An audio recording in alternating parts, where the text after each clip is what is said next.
Hi guys, so today I really wanted to just have a really delicious dinner. So another thing that I really wanted was carrot cake. So I went online and I found a recipe.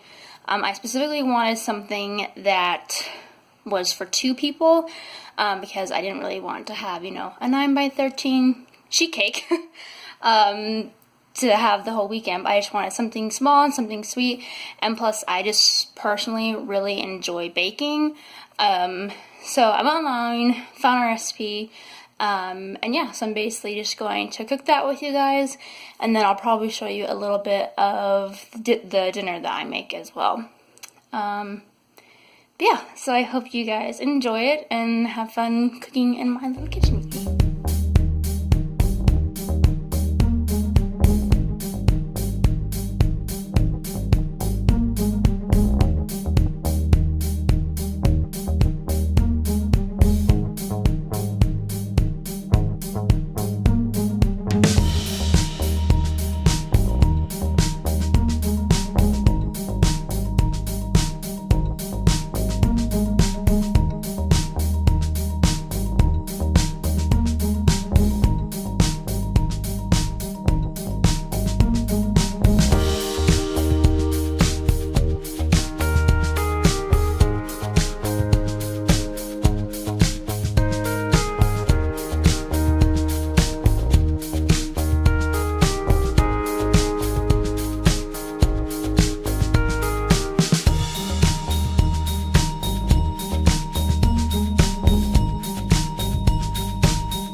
So, these are how the little carrot cakes turned out.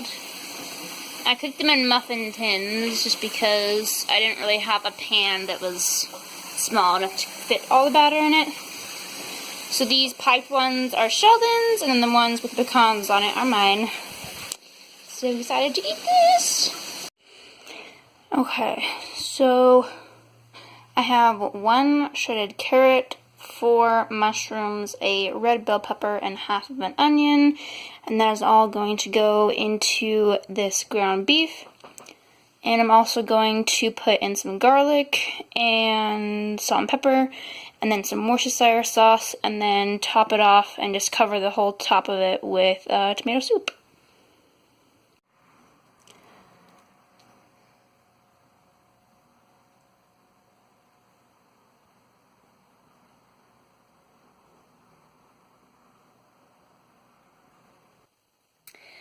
Hey guys, so it's a few hours later. It's actually 11 o'clock right now. I think the last thing I recorded was I just showed like what we had for dinner. So we had meatloaf, which was super delicious, with roasted broccoli and yams and baked potatoes.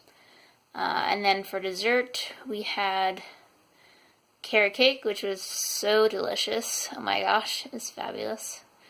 I just made, like I said earlier, I just found a super small recipe, so it made 4 muffins essentially, like size. And yeah, they were perfect, and it was super delicious, and I'm so glad that I decided to make it, and I feel super satisfied. Something that I wanted to talk about at the end of this video is something that I have been trying to practice in regards to my diet and my eating habits. So I've been hearing a lot about intuitive eating. Like, I'd heard of it a couple years ago. Like, someone told me that they practice intuitive eating, and they were basically, yeah, you just kind of like eat whatever you want, and you know, like there's really no food rules and blah blah blah. And I was like, oh, that's kind of cool.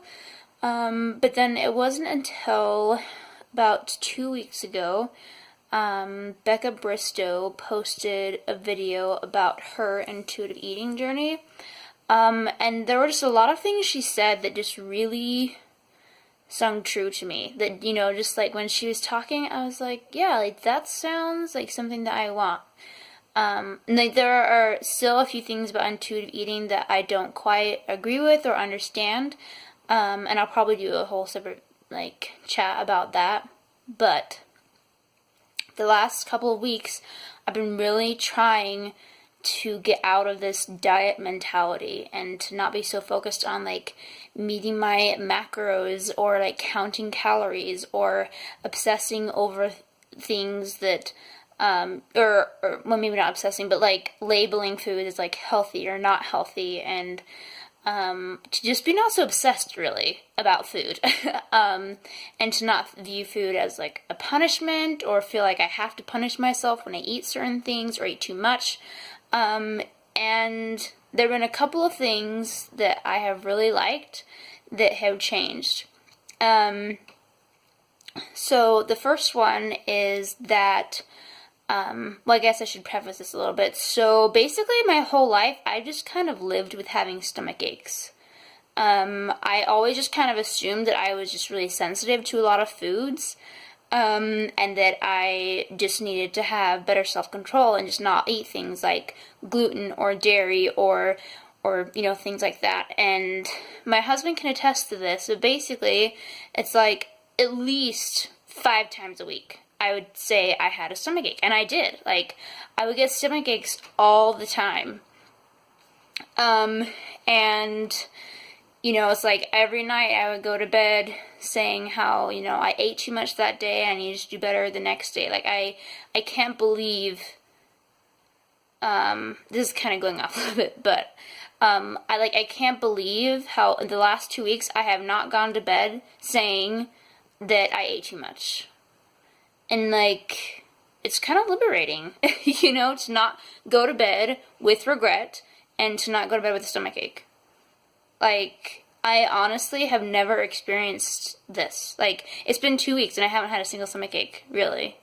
I mean, I did, like, 2 days ago. I didn't have as bad of a stomach ache as I usually do. I was a little bit uncomfortable, but that's just because I overate. And I kind of broke my rule a little bit of, not eating while I'm, like, watching TV or something, and I overate a little bit. But it was still nothing compared to what I am used to. So that's something, like, I just don't have stomach aches anymore. And honestly, like, I haven't changed what I'm eating. Like, I'm still eating, like, the same stuff. I still have dessert, I still have bread, still eat dairy, still have meat, still have vegetables, still eat fruit. Like, nothing has changed other than my mentality. And something that I want to research more into this, but in Becca's video, she talked about, I don't know if it was in her intuitive eating journey video or a video she posted a little bit later, about, like, just, like, eating for, like, joy and happiness and stuff, but she mentioned something that I guess nutritionists or scientists are coming, or have discovered, that basically our psychological perceptions can affect, like, our gut, basically, and so you will get a stomach ache if you think a food will give you a stomach ache.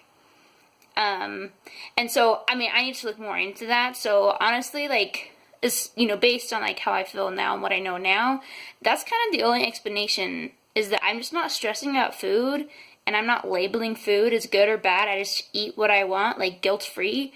And because I don't believe the food's gonna give me a stomach ache, therefore I don't get one. And so that's kind of cool. But then again, like, I can't say for sure that's what it is, but I don't know, makes sense to me. And then there was, another thing, so it was stomach aches. What was the other thing I was going to say? Oh, I've also lost, like, 5 pounds, which, I mean, this is the thing about intuitive eating that I'm not quite 100% gung-ho about, is this idea that we shouldn't, and I don't know everything about intuitive eating, and I'm still learning, but from what I understand, it's this mentality that we shouldn't try to look a certain way, and I agree with that. Yes, like, we shouldn't go to extremes to change our bodies. However, studies show that when your body fat is in, like, the healthy ranges, or your weight is in healthy ranges, that your risk of chronic disease is lower. I studied exercise science. Like, that's basically, like, what so in my classes were about, was just statistics about how when you have, like, good bone density and lean muscle mass and low body fat, like, your risk of disease is just so much lower. And so I have a hard time totally discounting the idea of, like, losing weight, or losing body fat, or trying to build muscle. Like, I don't know, like, I'm happy, like, I'm still confused, like, I'm still trying to decide if I want to just, like, kind of throw, like, weight loss out the window, or, fat loss out the window, because, for so long, I've been trying to get leaner, for a really long time, when, because, about a year ago, or 2 years ago, a year and a half ago, I did a bod pod for the first time, and my body fat was way, way higher than I ever anticipated. And it was super shocking to me, because I was like, I'm a personal trainer. Like, I promote, like, healthy living and living a healthy lifestyle. Like, I cannot have a body fat percentage this high. And so since then, I've been trying to lower it, but without being obsessive. And it's so hard to find this balance, because I feel like if I was obsessive and I did count calories or macros, and I, was, having a different mentality than I am right now, I would probably be at, that healthy range, or be a lot leaner than I am right now. So, I don't know. But yeah, so I have lost weight, which is awesome. But I mean, weight's kind of, nah, I don't know. I much prefer to track my body fat percentage and things like, you know, like blood insulin or blood glucose, or, you know, my cholesterol or my blood pressure, or like things like that. Like weight, I'm not a huge fan of that, but so what I am going to do is, like, next week sometime, I'm going to get another bod pod and see if I've changed. Because the last time I got about in November, so it was a little bit ago. But yeah, like, I will say probably one of the best parts about intuitive eating that has just been, like, super awesome, is I really do feel liberated. Like, it's really nice to have this mentality of, like, you know what, there's no such thing as good food or bad food. It's just food. And, you know, to not feel guilty about things that I'm eating, like, I really do feel awesome. Like, it's like, yeah, like, liberating is the best word I can use, like, to describe what it's like to no longer use food labels or to, like, count things, but to really just get to know my body better. You know, it's been really enjoyable, and granted, I've only been doing it for a couple weeks, so I'm definitely not a pro, and I have a lot to learn. And like I said, I'm not perfect at it, because, you know, I did mention that, you know, a couple days ago I did overeat while I was watching a movie late one night, or late the other night. But yeah, so far it's good. I'm really enjoying it. Like I said, there are a couple things that I'm struggling with and that I don't quite agree with or understand. But, you know, I'm sure that with time, with more knowledge and more experience, that it'll all become more clear. But yeah, I just wanted to share that with you guys. And if, I don't know, I don't want to say, like, oh yeah, like, I'm an intuitive eater and I totally promote this and blah, blah, blah. But if you've never tried it, I would suggest trying it. And to not be so judgmental, and to not stress about, like, calories or macros, and to just eat what you want, and to just truly be satisfied all the time. It's really, really liberating. But anyways, yeah, I've been talking for 11 minutes, so I'm gonna go ahead and end the video here. But I hope you enjoyed this little random chat about, you know, how intuitive eating is working for me. And I'm sure that I will share more as I learn more and as I get more experience. But yeah, so I hope you guys enjoyed the video and you learned something, and I will see you in the next one. Bye!